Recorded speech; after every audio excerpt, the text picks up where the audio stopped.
영화 타짜에 보면은 곽철용이 고니한테 진 다음에 이 안에 배신자가 있다라고 하면서 응징하는 게 나오거든. 제가 보기에는 친청계 중에 배신자가 나올 거다. 지금 상황에서 친청계와 친명계가 전당대회 이후에 부딪힐 만한 게 생각보다 별로 없어요. 대통령 지지율 막 떨어지고 뭐 이런 상황이고, 그러니까 그런 목소리를 안 내서 지지자들이 좀 분통이 터질 거다. 그런 거 하려고 지금 우리가 뽑아준 줄 알아? 약간 이런 상황이 될 것 같아요.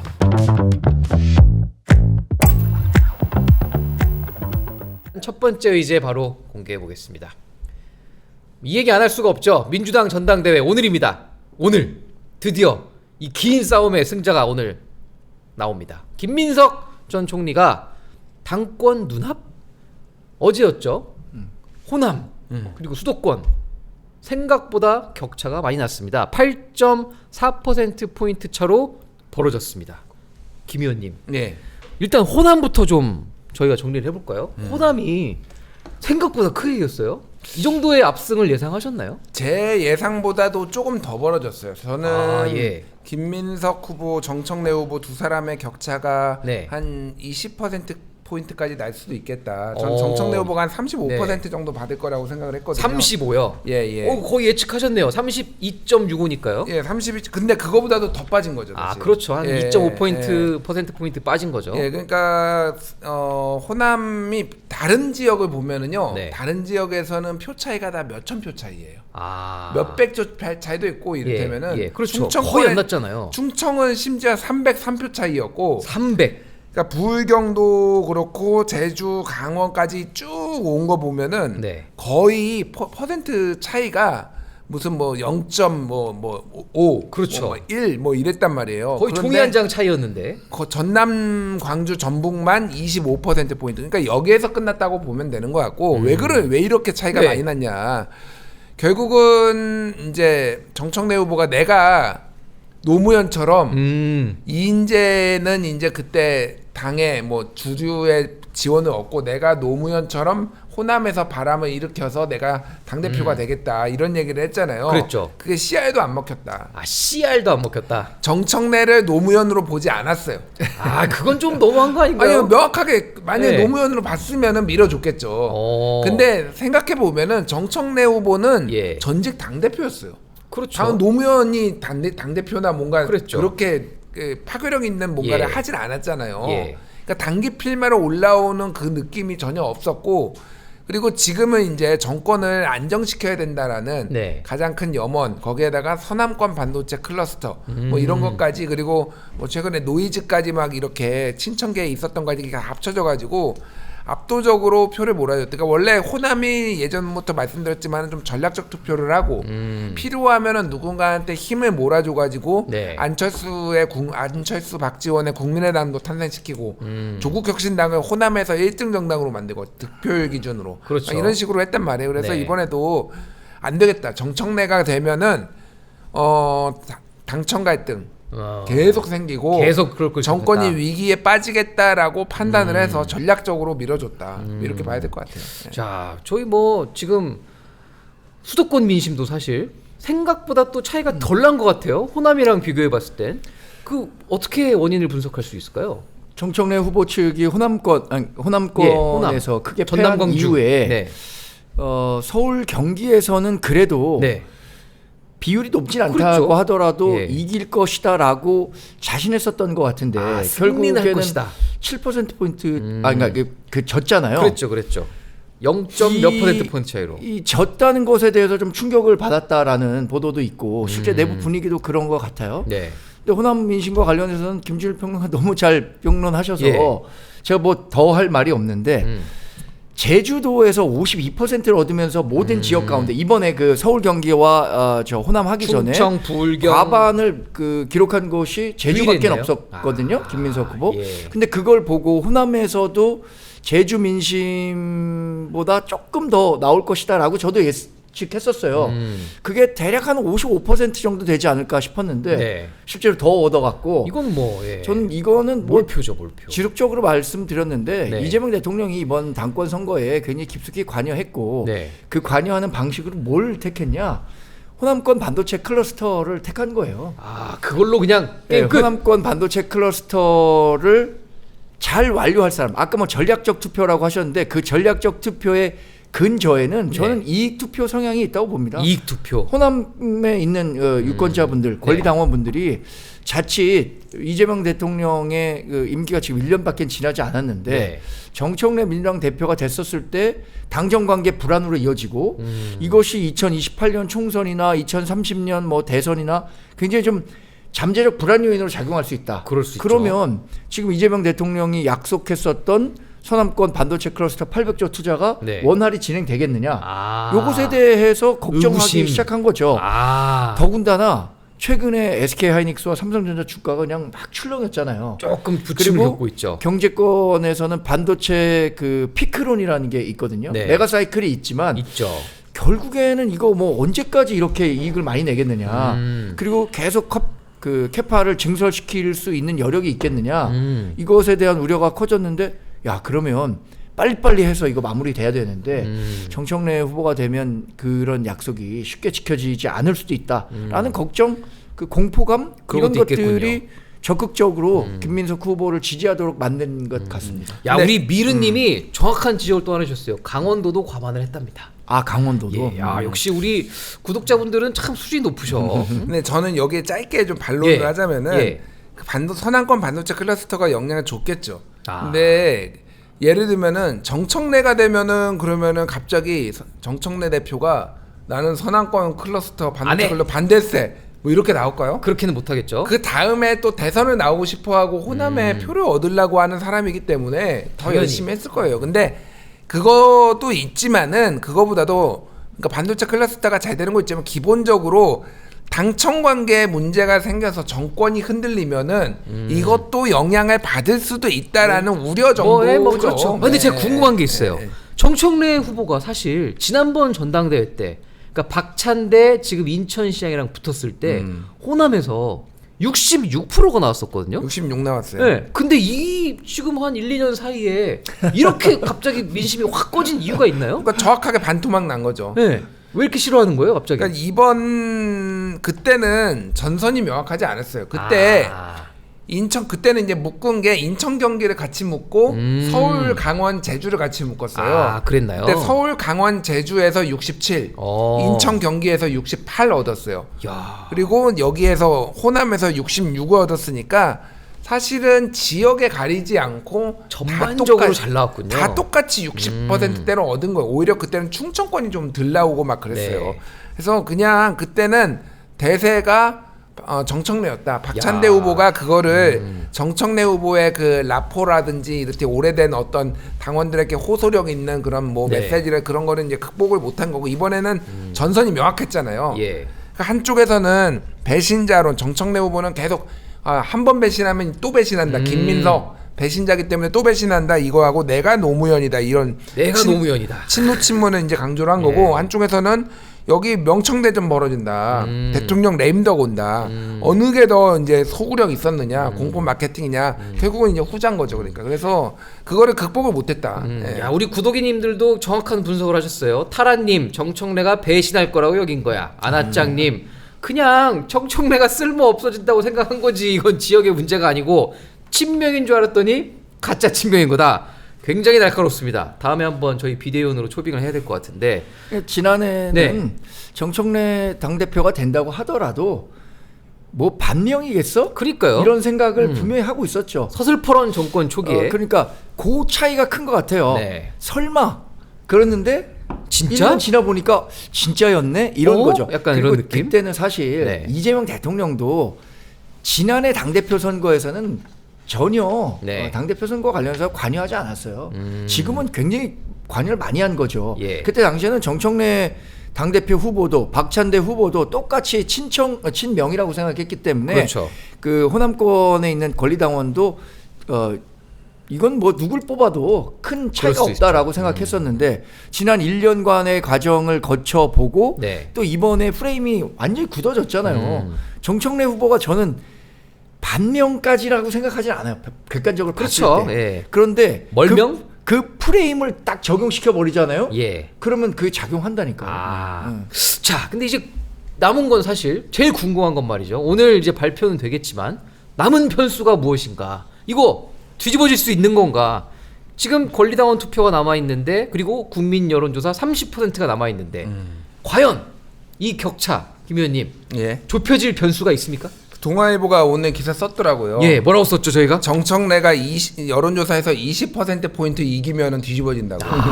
이거 뭐 꽤 상당히 쉽지 않은 조건이네요. 그렇죠. 그러니까 이게 왜 그러냐면 8.4%포인트 차잖아요. 예. 이게 지금 70%를 차지하는 거고 30%가 이제 여론조사면은 예. 그러니까 곱하기 2에도 8이 16이잖아요. 네네. 거기에다 좀 더해야 되잖아요. 예, 그러니까 예, 계산 그냥 뭐 복잡하게 대충 안 하고 해보면? 대략 해보면은 19.7인가 그래요. 19% 포인트. 19% 이상 20% 대략 그러니까 나와야지만 네. 더 이겨야지만 정청래가 왜냐하면은 대의원 투표도 17,000명이 대의원이 있는데 여기에서도 정청래 후보가 네. 이길 가능성이 없거든요. 투표율도 뭐 좀 감안하면 한 만 아까 3,000표 될 것 뭐 좀 같다고. 됐다 13,000표 정도 네. 될 것 같고 거기서 조금씩 나눠 먹고. 오늘 근데 이것도 이제 제가 보기엔 7대 3이에요. 7대 3. 왜냐하면 지난해에도 예. 대의원이 어떻게 나왔냐면은 정청래 후보가 권리당원은 66% 받았잖아요. 네, 네. 대의원은 46% 받았어요. 아. 20%포인트 정도 격차가 있으면은 예. 지금 41% 42%잖아요. 그러면은 뭐 20에서 25% 정도 받는다고 보면 돼요. 예. 그러면은 3대 7에서 3대 7에서 2대 8 이 정도 사이라고 보면 되면 여기에서도 표차는 크지 않지만은 이게 가능성이 없고 그렇죠. 여론조사에서 20% 포인트를 이긴 여론조사가 없어요. 아, 지금까지 나온 지금까지 여론조사 나온 거 중에도? 중에서. 아, 쉽지 않네요. 예. 그래서 관건은 네. 1차 투표에서 김민석 후보가 50% 얻느냐 마느냐. 아, 과반이 되냐 안 네, 되냐? 이건데 네. 지금 제가 오전에 시사 프로들 몇 개 좀 네. 보고 왔거든요. 네, 네. 대부분의 사람들이 50% 조금 넘을 수 있을 것 같다 그러는데 50점 몇? 근데 저는 50% 조금 안 될 것 같아요. 아, 49점 몇? 왜냐하면 일반 여론조사에서는 네. 과반 얻기가 어려울 것 같아요. 아, 그런가요? 뭐 3자 구도잖아요, 일단. 예. 그러면은 지금 여론조사들도 그렇고 무당층까지 포함된단 말이에요. 여기에서 김민석 후보가 50%를 더 얻어야 되는데 지금 왜냐하면 그렇죠. 49.01%인가 그렇죠. 뭐 그런데 네. 그러면 51%를 얻어야 되는데 51%를 일반 여론조사에서 받을 수 있을까? 전 그래서 조금 안 될 것 같은데 어차피 선호투표제로 인해서 1, 2, 3등. 송영길 후보가 받고 있는 지금 8.5%를 나눠 갖는단 말이에요. 네. 8.5%는 전 대략 한 5%는 김민석 후보가 가져가고 3.5%는 정청래가 가져가는데 어쩌면 이것보다도 조금 더 격차가 커질 수 있어요. 그러면 지금 한 49%에서 5, 6% 더하면 54.5% 55% 결국엔 네. 그렇게 얻고 44.몇% 정도 얻어서 김민석 후보가 되지 않을까 싶습니다. 김 의원님은 과반 가능성 보시나요? 1차에서 김민석 과반 된다. 될 수 있나요? 저는 근소하게? 50에서 51 사이가 50에서 될 것 51. 같아요. 아. 예. 이게 왜냐면은 네. 그동안 민주당 이게 이제 역선택 방지 조항이 있어서 네. 민주당 지지층하고 무당층을 합쳐서 했거든요. 그랬죠. 그거는 전체적으로 김민석 후보가 좀 앞선 게 많았어요. 그것도 약간 10% 예. 포인트 이상 앞선 것도 꽤 있었거든요. 그래서 가까스로 넘길 것 같아요. 가까스로? 한 50에서 51 사이, 50.8 뭐 이 정도, 뭐 이 정도 나오지 않을까. 예. 근데 사실 지금 더 재밌는 싸움이 벌어지고 있는 게 최고위원 싸움이에요. 지금 저희가 준비해봤습니다. 최고위원 누적 득표 현황을 지금 보시면 알겠지만 1등부터 5등까지 뽑습니다. 파란색 친청 후보가 3명이 됐어요. 3명 나왔는데 3명이 지금 5등에 들어갔어요.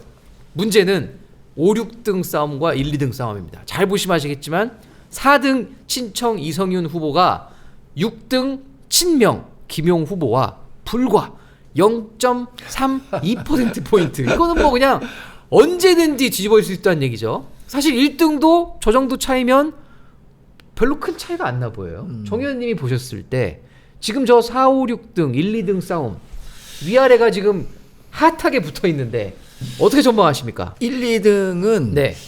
최민희 의원을 이기기가 좀 어려울 것 같아요. 박선 의원이. 왜냐면 왜요? 이제 일반 여론조사 남았는데 그렇죠. 일반 여론조사는 네.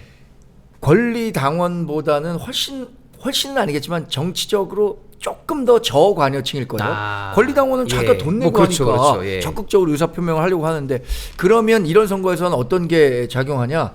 인지도가 크게 작용하거든요. 인지도. 그리고 이분들은 아주 전략적인 투표를 한다고 생각하지 않고 그냥 그렇죠. 우리 사람 이렇게 하면 그냥 뽑기 때문에 그런 면에서 박선원 의원보다 최민희 의원의 인지도가 훨씬 높단 말이에요. 그렇겠네요. 이게 빠도 있고 까도 있겠지만 그러면은 이제 5위를 누가 할 거냐. 그게 진짜 광평이죠. 표수를 보니까요. 표수 지금까지 나온 표수가 4위 이성윤 후보와 6위 김용 후보가 4,951표 차이고 5위와 6위 차이는요 2,312표 차이예요. 그럼 지금 한 30만 표 남지 않았나요? 표가 30만 표가 넘게 남았거든요. 그러니까 이 30만 표에서 2,312표, 4,951표는 아무것도 아니거든요. 더군다나 그렇죠. 대의원 표도 뭐 한 13,000표 정도 남았다고 치면 이거 진짜 전 이제 뭐 불과 7시간 후면 결과가 나올 텐데 돗자리 깔아야 된다. 예측 불허입니다. 예측 불허. 예측 불허. 아니 근데 지금 김 의원님 이 원래는 이성윤 후보가 6등이었단 말이죠. 그런데 최민희 후보가 이거 안 된다. 이성윤 뽑아라. 하니까 지금 뒤집어졌어요. 그래서 맞불을 놨잖아요 지금. 아니 임미애 후보, 김영호 후보, 친명 후보 2명이 합치면 10%포인트 정도 되는데 이 두 사람 사퇴했어요.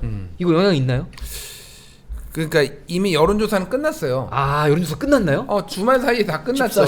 아 이미 끝났군요. ARS로 끝났기 때문에 이분들한테 이제 다 표가 간 거죠. 이게 무효표가 되는 거죠. 사퇴하려면 더 일찍 했어야 되는구나. 근데 이제 이게 서울 경기까지 결과가 나오지 않고 일주일 동안 이걸 보지 않고 하는 거는 이분들은 돈까지 내고 여기까지 왔는데 그렇게 할 수는 없는 거고 그래서 이제 최선을 다해서 대의원 표를 이제 호소를 하는 거고 이게 알 수가 없는데 지금 이게 17,000표 정도가 대의원 표인데 그러면 뭐 투표를 감안하면 14,000에서 3,000 정도 그 사이면 정도 최고위원 이 득표 1, 2, 3, 4, 5 나눠 먹는 근데 1인 2표제고 1인 2표제. 1인 2표제고 그거를 이제 또 친천계와 친명계가 갈라야 되잖아요. 근데 제가 아까 말씀드렸듯이 이거를 7대 3으로 한다라고 하면은 그러면은 예를 들면은 14,000표라고 생각을 해봐요. 14,000표면은 4,000표는 친천계가 가져가고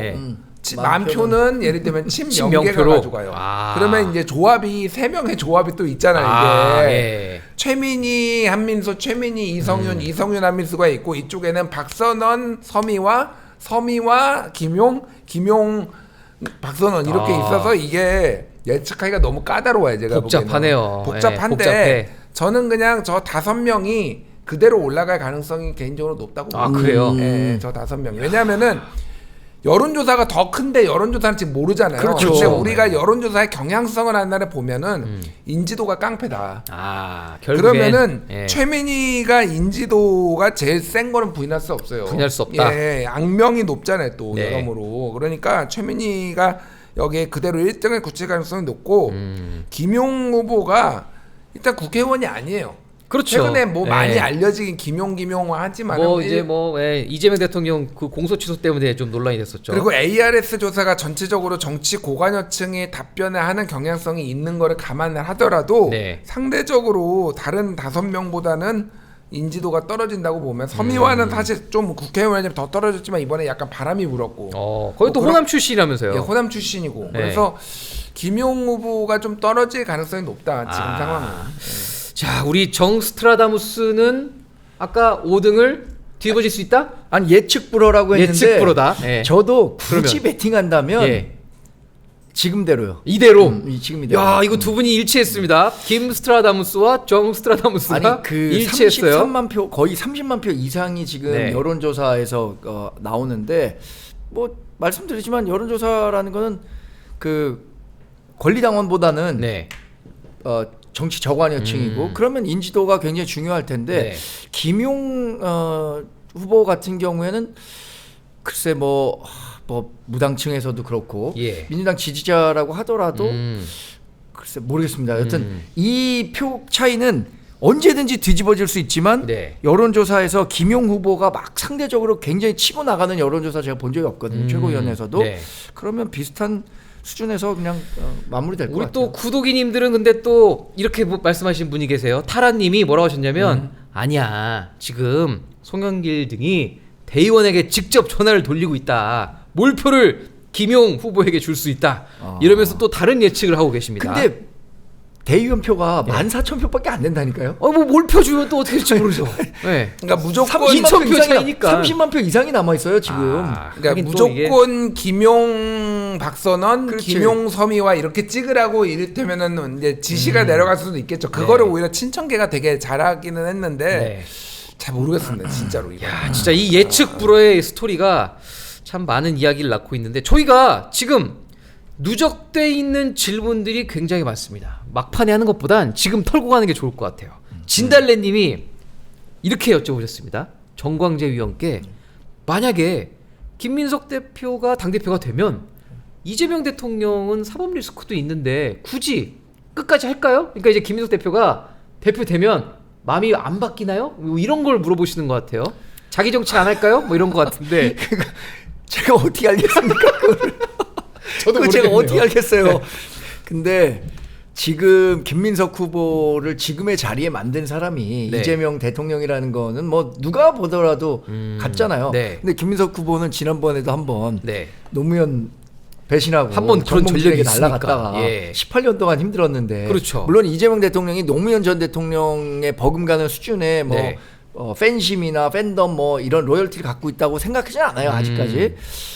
그럼에도 불구하고 본인이 한번 뭐 정청래 후보는 한 번 배신한 사람은 또 배신한다 이렇게 얘기하지만 한 번 그 배신의 트라우마가 있기 때문에 그게 어려울 것 같은데요. 그러니까 지금 이재명 대통령도 훨씬 더 그 김민석 후보에게 힘을 실어주고 하는 것 같고 뭐 공소 취소 그래서 지난번에 한겨레 성한용 대기자가 정청래 당대표가 되면 지금 망하고 김민석 후보가 당대표가 되면 6개월 후에 망한다 뭐 이런 그 칼럼을 썼던 걸 알았는데 당정 간에 건전한 그 긴장 관계가 있지 않는 상태에서 과연 민주당과 이재명 대통령이 그대로 잘 갈 수 있을까? 민심의 이반을 일으키지 않고 그런 부분에 있어서는 걱정이에요. 자, 오늘 뭐 휴일 아침이라 제가 후하게 가겠습니다. 조자룡님과 트루스님의 질문을 합쳐서 이분 두 분 다 당첨된 걸로 간주하고 김의원님께 질문을 드리겠습니다. 팀 정청래 소위 최고위원 3명이 당선되는 거랑 2명밖에 당선이 안 되고 친명이 3명 당선되는 거랑 차이가 있나요? 라고 하면서 향후 민주당의 미래에 대해서도 좀 궁금하시네요. 만약 정청래 전 대표가 지면 정치 생명이 끝나나요? 뭐 이제 이런 류의 질문들을 하셨어요. 일단 최고위원 이게 뭐 왜 이렇게 치열하게 붙은 거예요? 3명 되면 뭐가 달라지는 거예요? 당대표가 지명직 최고위원은 2명을 임명할 수 있어요. 그래서 민주당은 이제 최고위원이 9명 체제입니다. 그러니까 대표랑 원내대표 사무총장? 그리고 아니야 사무총장 없고요. 빠지나요? 최고위원 5명. 그게 7명이고 지명직 2명에서 9명이에요. 그러면은 원내대표는 대체적으로 당대표 편이거나 뭐 중립을 지키거나 그러면은 아무리 지명직은 이제 다 당연히 김민석 된 걸로 가정하고 김민석 당대표 편이겠고 그러면은 6대3이에요. 아니면 뭐 5대3 그렇기 때문에 의사결정에 영향을 미치지는 못해요. 그런데 어쨌든 선출직 그 최고위원이 갖는 무게감 같은 게 있잖아요. 그러니까 그런 것들을 감안을 했을 때는 이게 약간 이 최고위원 체제가 대립각 구도로 이제 언론에 비춰질 수는 있는 거죠. 그럴 수 있죠. 뭐 이렇게 계속 뭐 사사건건 충돌하고 지금 왜냐면은 6명이 선출이 되는 거죠. 당대표와 최고위원 5명. 근데 그게 3대3으로 갈린다. 이런 느낌을 줄 수는 있는 거죠. 그렇죠. 근데 제가 오늘 CBS 아침 라디오에서도 예언을 했는데 이제 영화 타짜에 보면은 곽철용이 이제 판에서 그 고니한테 진 다음에 딱 이 안에 배신자가 있다라고 하면서 응징하는 게 나오고 제가 보기에는 친청계 중에 배신자가 나올 거다. 친청 중에요? 내가 당선은 친청으로 됐지만 친명으로 싹 바뀌는. 일단 모두가 이재명 정부의 성공을 얘기를 했는데 지금 상황에서 친청계와 친명계가 전당대회 이후에 부딪힐 만한 게 생각보다 별로 없어요. 그럴 거 아니에요. 지금 뭐 공소 취소 말고는 별게 없죠. 대통령 지지율 막 떨어지고 뭐 이런 상황이고 그러니까 이들은 그런 목소리를 안 내서 지지자들이 좀 분통이 터질 거다. 너 그렇게 그런 거 하려고 지금 우리가 뽑아준 줄 알아? 약간 이런 상황이 될 것 같아요.